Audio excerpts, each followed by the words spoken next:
Darla here with Anderson TV, and we are enjoying the First Friday festivities. And as part of that, we've stopped off today at the Gruenwald Home, and I am with Dave Cagley, who is the president of the board of directors. So Dave, tell us a little bit about your participation in the First Friday event. Well, we just wanted to have the house open. We wanted to invite people in so that they would know what we're all about and what we try to do. We are a volunteer board.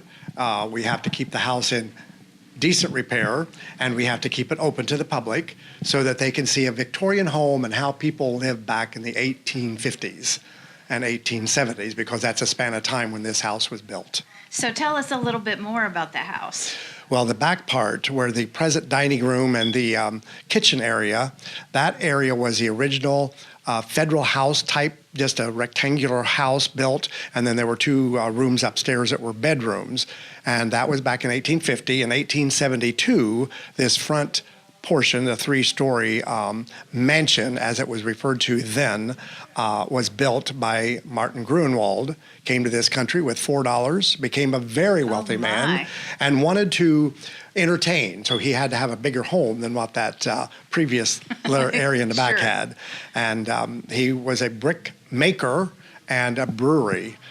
He became a very wealthy man, and so that's why what afforded him to build the rest of this house.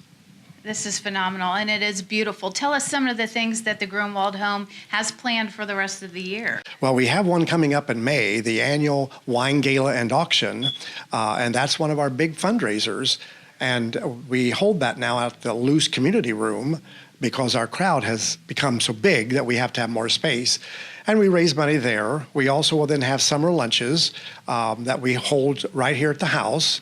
People can buy tickets and come to lunch and be served on china and by the butler, because I'll pretend I'm the butler.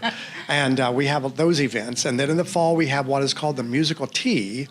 And that's a fun event. We usually have different musicians come in and perform. And that's also at the Luce Community Room. And then we have the style show in conjunction with the Festival of Trees. And that is a big event because people year after year wait for that event to happen. And those are some major things that we will host.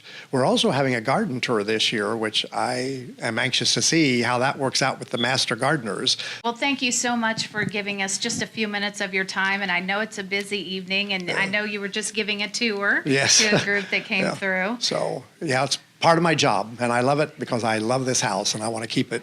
I want to survive this house. Right. Right, very good. Thank you so much. Thank you for having me.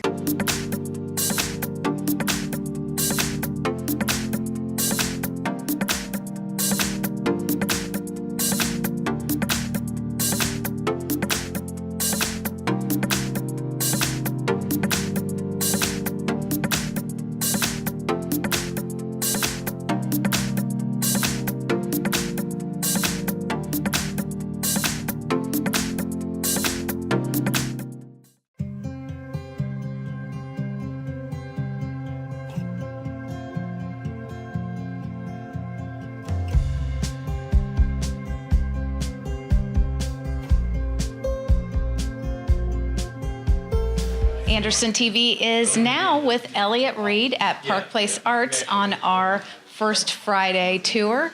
And Elliott, tell us a little bit about Park Place Arts, first of all. Well, this is a local art gallery and frame shop here in the Park Place neighborhood, and been here about 5.5 years now. So it's free and open to the public 5 days a week, and we pretty much exclusively display local artists. Wonderful. And you are very busy here. Yeah. And I see new exhibits all the time. Yeah. So constantly changing. Yeah, First Fridays has helped us kind of work through it and cycle through more artists. But yeah, we try to do featured exhibits like this 3 to 4 times a year. Wonderful. And so the First Friday event has been great for you. Yeah, it really to jump has. on Yeah, it's board. brought in a lot of new people. It's been a good thing. Wonderful. And so tell us a little bit about the artist and the exhibit that you have currently. Well, everything in this main gallery here is the work of Carolyn Pallett. She's a local artist here in town. She's does it in a 7th generation Southeastern Woodlands beadwork style. So everything you see here is based on late 18th, early 19th century Cherokee beadwork, and so the symbols and the patterns are based on that historical phenomenon. And they are extraordinary. Yeah, they really are. Yeah, they're exquisite. Can you tell us a little bit about how long it takes her to do one? From what beadwork? she's told me, she can produce about a maximum 2 of these a year. So each bead is individually placed. They're check glass beads, and everything is traditional materials: Chinese silk, felt, trade grade wool. So it's not a quick process. Right, and you Yeah. said 7th generation? It's 7th generation, yeah. It's wonderful. Thank you so much for Absolutely. letting us just steal you Yeah, away from thanks your for coming boring in. public over here.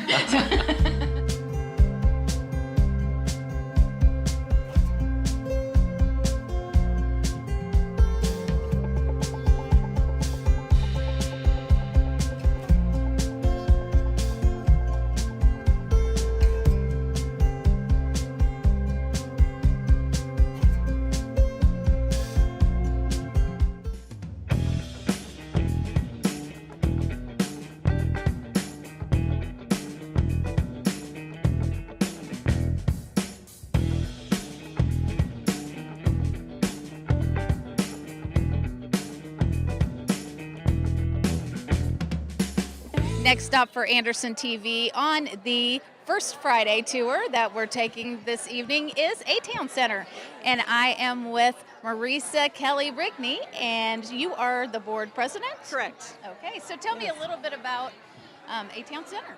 Well, we opened up last summer, and we are currently housing 4 artists in residence, and we also host the First Fridays, and so that's what we have going on this evening. We have a packed house tonight, so we're super excited. We have our artists in residence. Their artwork is on display. We also have a guest artist, and we also have a coffee bar set up. So we have kind of a coffee theme going on with the artist and the coffee bar going on, and so we're just super excited.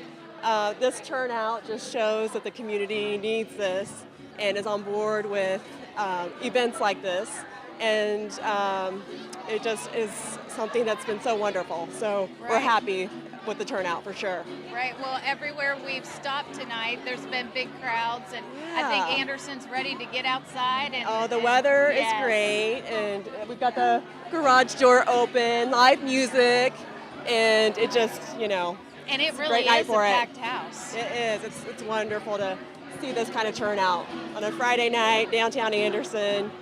What couldn't be better?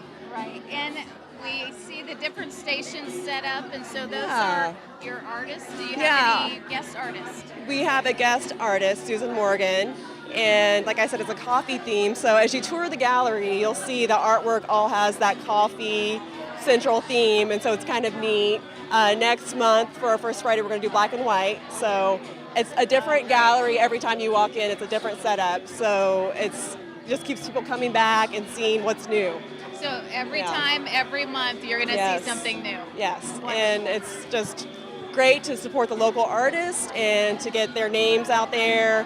We have artwork for sale, so it's supporting their artwork in that way. We can promote it, and they can earn money from it as well. So Excellent. yeah, Well, thank you for talking with Thank us you. tonight. We're and glad to this is have you. wonderful. Yes, and Yep. I know you are very busy. You've got a big crowd. Yes, we are thrilled. So come out and see us.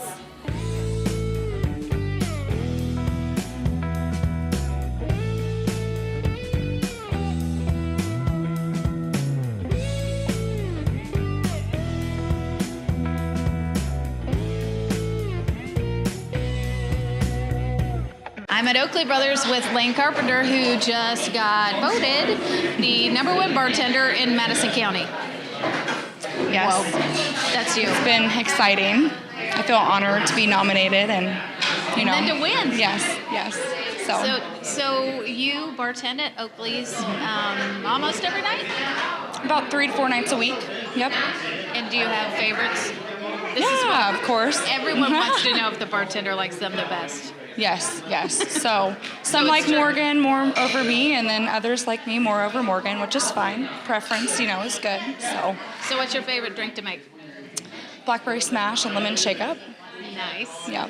And you guys have some new drinks on the menu for spring, right? Yes, we have 4 new cocktails. We have a lavender lemonade, a strawberry shake up, a cucumber crush, and a red rabbit, which we've teamed up with Jackrabbit Coffee. Oh, that's So right. Yes. their tea is included in our cocktail. So Very good. yeah. So I would like one of each of those right after we're done. Yeah, for sure. I'll make them. So have you gotten a lot of attention from your family and friends about being nominated? Yes, my parents are proud to still see me in the newspaper at 28 years old. It's not sport related anymore, but And it's not in the police blotter? yes, nor will it ever be, hopefully. So, Good. yep. That's wonderful. Well, we are very proud of you and proud Thank that you. you're here and at Oakley's. Yes, I'm proud to be here.